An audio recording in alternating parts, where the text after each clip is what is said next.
Israel पर Iran का बड़ा हमला। यरूशलेम पर हाइपरसोनिक मिसाइल से हमला किया गया है और इस हमले में कई इजरायली नागरिकों के घायल होने की जानकारी है।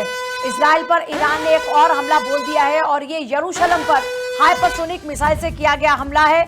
यरूशलेम पर हाइपरसोनिक मिसाइल से हमला हुआ। कई नागरिक हैं, उनके गंभीर रूप से घायल होने की जानकारी मिल रही है।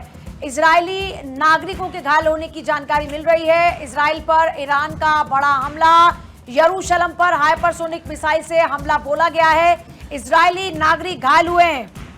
यरूशलेम पर यह हमला और इसमें हाइपरसोनिक मिसाइल दागी गई, जिसका असर यह हुआ कि लोग, जो लोकल लोग हैं, जो स्थानीय लोग हैं, वो घायल हुए हैं। तो देखिए, जो हमले वो बढ़ते जा रहे हैं। कर्नल गोपाल सिंह हमारे साथ में हैं और मल्लिका पांडे भी लगातार बने हैं। कर्नल गोपाल सिंह, हम देख रहे हैं सर कि लगातार जो हमले वो बढ़ते जा रहे हैं, तो ये बातचीत की कहीं गुंजाइश है क्या?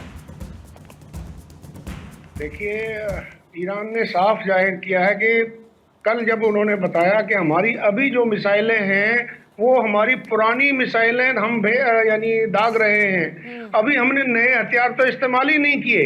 अब नए हथियार में उनके कौन कौन से हथियार हो सकते हैं? सुपरसोनिक मिसाइल हो सकती है, हाइपरसोनिक मिसाइल हो सकती हैं। उसके अलावा क्या ये न्यूक्लियर नहीं लेकिन केमिकल वॉरफेयर वाली हो सकती हैं या बायोलॉजिकल वॉरफेयर वाली हो सकती हैं? क्या क्या इनके पास में और हथियार हैं? जिस प्रकार से एस्टिमेट लगाया गया था कि तकरीबन 3000 से ज्यादा इनके पास में मिसाइल सिस्टम है, लेकिन पिछले साल जब युद्ध हुआ था इजराइल और ईरान का, उस वक्त बताया जाता था कि इनके पास में तकरीबन 2-2,500 मिसाइल है। लेकिन पिछले एक साल के अंदर उन्होंने कितनी और मिसाइलें तैयार की हैं, कितने और ड्रोन तैयार किए हैं, ये किसी को अभी तक साफ जाहिर नहीं हुआ है। लेकिन जिस प्रकार से ईरान बार बार कह रहा है, उससे तो पता चलता है कि आगे इस युद्ध को काफी समय तक खींचने वाला है। अभी उनका यानी खबर मिल आई है कि इजराइल बोल रहा है कि हमारे ऊपर जो हमला है, हमें जलाया है तो हम अमेरिका को भी पूरा जला करके छोड़ेंगे। और ईरान इसको एक तरीके से शहादत आंदोलन में बदलने की कोशिश भी कर रहा है। मैम, आपके पास आते हुए लगातार अभी आप देख भी रहे होंगे, वीडियोस भी एक के बाद एक सामने आ रहे, एक तरीके से वीडियो वॉर भी यहां पर छिड़ा हुआ है। अभी जानकारी सामने आई कि ईरान ने एक वीडियो जारी करके बताया कि लगभग 560 से ज्यादा सैनिक अमेरिका के मारे गए, लेकिन ट्रंप ये कह रहे हैं कि 3 के आसपास सैनिक मारे गए हैं। तो एक तरीके से लोगों को गुमराह करने की भी कोशिश की जा रही है। तो गुमराह लोगों को किया जा रहा है, तो असल खबर क्या है, असल स्थिति क्या है, लोग इसको कैसे पता लगाएं कि आखिर वहां पर असलियत में क्या चल रहा है? बिल्कुल, इसी को ये इंफॉर्मेशन वॉर, साइकोलॉजिकल वॉर, दूसरे के ऊपर पीयर प्रेशर डालना, ये हमने कंटिन्यूसली वॉर्स में ये आम बात है कि हम देखते हैं। देखिए, वहाँ एक तो कभी भी यूएस और इजराइल अपना सही तो बताएंगे नहीं कि कितने लोग मारे गए हैं, ना ईरान बताएगा। जैसे ईरान ने पहले क्लेम किया कि हमने यूएसएस इब्राहिम में मिसाइल से अटैक करके उसको सिंक कर दिया है, बट यूएस ने कंफर्म किया कि बिल्कुल ऐसा कुछ नहीं हुआ है, मिसाइल टारगेट पर हिट भी नहीं हुई है। तो ये हम काफी इंफॉर्मेशन वॉर देखते हैं। वहाँ के फुटेजेस देखिए, इंटरनेशनल मीडिया तो वहाँ पर ईरान में तो प्रेजेंट ही नहीं है जो कंफर्म कर सके। वो स्टेट रन मीडिया है उसका, तो वो वही दिखाएंगे जो एक्चुअल में जो उनको सिंपैथी गेन करेगा एक इंटरनेशनल स्टेज में। तो ये बहुत डिफिकल्ट रहेगा हमारे लिए फैक्ट चेक करना। तो ये डिफिकल्टी तो टाइम्स है, हमें बहुत मैनिपुलेट किया जाएगा डेटा, जैसे हर वॉर में किया जाता है दूसरे के ऊपर प्रेशर डालने के लिए। बाकी आगे देखते हैं कि कैसे कैसे चीजें फोल्ड होती हैं। बिल्कुल, आपके पास में तुरंत लौटते इसी बीच, क्योंकि एक बड़ी जानकारी, ईरान पर 1000 से ज्यादा ठिकानों पर हमले की जानकारी मिल रही है। यूएस ईरान ने 1000 से ज्यादा ठिकानों को निशाना बनाया, हमला बोला। ईरान की राजधानी तेहरान के गांधी अस्पताल पर इस दौरान हमले की जानकारी मिल रही है। यूएस इजराइल ने गांधी अस्पताल पर हमला किया। बिल्कुल, और देखिए किस तरीके से बड़ा हमला है। मैम, आप ही के पास में आ रही हूं। 1000 ठिकानों पर ईरान पर हमला हुआ है।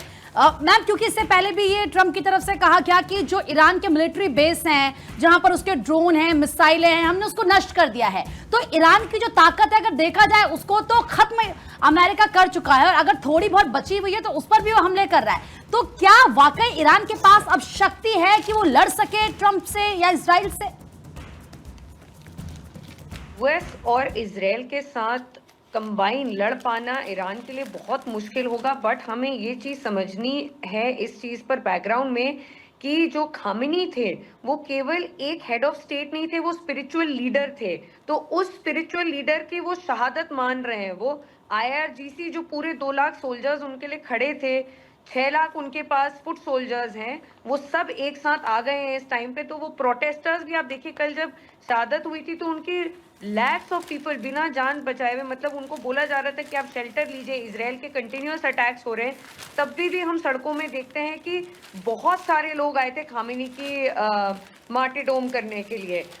तो आप देखिए ना, कंटिन्यूअस इवन तो ये अटैक्स हो रहे हैं, बट ईरान बिल्कुल रिस्पॉन्ड करते हैं। उनके लारिजानी जो एक बहुत इंपॉर्टेंट सेक्रेटरी हैं, उनके स्पोक्स पर्सन है, उन्होंने कहीं ना कहीं कमान संभाली, और कल का इंटरव्यू में उनका देख रही थी, उन्होंने बोला कि इन्होंने हमारा दिल जलाया है, they have burned our heart, अब हम इनके साथ, इजराइल के साथ भी ऐसा करेंगे। तो अगर उनके पास बैलिस्टिक मिसाइल्स तो देखिए बहुत सारी हैं, इवन दो 1200 प्रिसिशन मिसाइल्स कल हम देखते हैं अटैक हुआ नहीं है। मैम, उनके पास मिसाइल तो है, लेकिन अमेरिका भी तो यही कह रहा है ना कि हम उनके मिसाइलों पर, ड्रोन पर हमले कर रहे हैं जहां पर उन्होंने ये रखा हुआ है, जहां पर उनके ठिकाने हैं, तो उसकी ताकत को इस तरीके से तोड़ रहा है। मैं लौट रही हूं, आपके पास बड़ी जानकारी ये मिल रही है कि इजराइल और अमेरिकी ठिकानों पर ईरान के बड़े हमले नजर आ रहे हैं। इजराइल में हाइपरसोनिक मिसाइल से हमला किया गया है। बहरीन में ईरानी हमले में एक शख्स की मौत हो गई है। इराक और कुवैत में भी कई हमले किए गए हैं। तो देखिए लगातार यहाँ पर आप देखिए ईरान की तरफ से भी हमले किए जा रहे हैं। बहरीन में अभी जो जानकारी मिल रही है, यहाँ ईरानी हमले में एक शख्स की जान चली गई। इराक और कुवैत में भी कई हमले किए गए हैं। गोपाल सर, एक बार फिर से आपका रुख करूं, उससे पहले एक बड़ी खबर आपको जल्दी से बता दें। साइप्रस में RAF बेस पर ईरान की तरफ से ड्रोन हमला किया गया है। रक्षा मंत्रालय ने ड्रोन हमले की पुष्टि की। हमले में किसी के हताहत होने की खबर नहीं है। फिलहाल ये जानकारी इस वक्त सामने आ रही है। आप देखिए, ईरान कतई पीछे हटने के लिए तैयार नहीं है। लगातार ईरान की तरफ से डटकर सामना किया जा रहा है। यूएस के कई ठिकानों पर हमले लगातार किए जा रहे हैं। उधर इजराइल, आप देखिए किस तरह से संघर्ष यहां पर इजराइल का भी सामने आ रहा है। इस बीच आपको बताएं कि जंग के बीच प्रधानमंत्री नेतन्याहू ने मीटिंग की है। पीएम नेतन्याहू की वॉर रूम में हाल ही में एक मीटिंग हुई है। लगातार स्ट्रेटेजी तैयार की जा रही है। आप देख रहे हैं कि किस तरह से इजराइल लगातार ईरान में अलग अलग ठिकानों पर हमले कर रहा है। अभी तक बहुत ज्यादा नुकसान हो चुका है, कई लोग मारे जा चुके हैं। उधर ट्रंप ये दावा कर रहे हैं कि 48 बड़े नेता हैं जिनका खात्मा कर दिया गया है अमेरिका इजराइल की तरफ से। दूसरी तरफ एक बार फिर से पीएम नेतन्याहू की तरफ से मीटिंग की गई है हाल ही में। गोपाल सर, आपका एक बार फिर से रुख करते हुए, अभी जिस तरह ईरान लगातार से डटकर सामना कर रहा है इजराइल का, अमेरिका का, सर अगर ईरान की सैन्य क्षमता की मैं बात करूं, इसको मैं समझने की आपसे कोशिश करूं, अगर ये स्थिति बनी रही, आपको क्या लगता है कितने और दिन झेल सकता है ईरान इन हालातों को? देखिए, जिस प्रकार से अभी मैडम ने बताया बहुत अच्छी तरीके, सटीक तरीके से, कि ईरान जब तक वो चाहेगा तब तक युद्ध करेगा। उसके बाद जितना साजो सामान है, उस साजो सामान यानी युद्ध का जो सामान है, सामरिक शक्ति उसकी है, उसको तब तक नहीं, जब तक होगी तब तक उसको पूरा इस्तेमाल करेगा। यदि टोटल डिटरमिन्ड है कि हमने चाहे बिल्कुल बर्बाद हो जाए, खत्म हो जाए, हम लड़ाई लड़ते रहेंगे, तो लड़ेगा। यदि वो चाहता कि हमने उनकी ट्रंप की बातों को मान लें हम, और यानी जो तीनों बातें हैं उनको मान लेते हैं, तो वो पहले क्यों नहीं मान लिया? आज ये वो स्थिति है जब वो यानी डू एंड डाई, यानी या तो करो या मरो। जब वो करने के लिए तैयार हैं और मरने के लिए भी तैयार हैं, तो इस स्थिति में जो भी उनके पास में सामरिक शक्ति है, उस पूरी सामरिक शक्ति का इस्तेमाल करेंगे। आप बताइए, ये पाकिस्तान ईरान के साथ में था, आज पाकिस्तान ही उसके पाकिस्तान भी खिलाफ हो रहा है। अफगानिस्तान, अभी खबर मिल रही है कि रावलपिंडी के जो एयरबेस है उसके ऊपर, नूर खान फेस के ऊपर अफगानिस्तान ने भी हमला कर दिया। तो ये आगे स्थिति नाजुक होती ही जा रही है कि मिडिल ईस्ट कंट्रीज के अंदर लड़ाई हो रही है क्या पूरी, इधर अफगानिस्तान पाकिस्तान के ऊपर भी हमला कर रहा है, उधर यूक्रेन और रशिया का वॉर पिछले 4 साल से चल ही रहा है, उधर हिजबुल्लाह के ऊपर भी इजराइल का हमला है। तो ये मतलब, और साइप्रस के ऊपर अभी अटैक हुआ है थोड़ी देर पहले। तो कहने का तात्पर्य है कि जब तक ईरान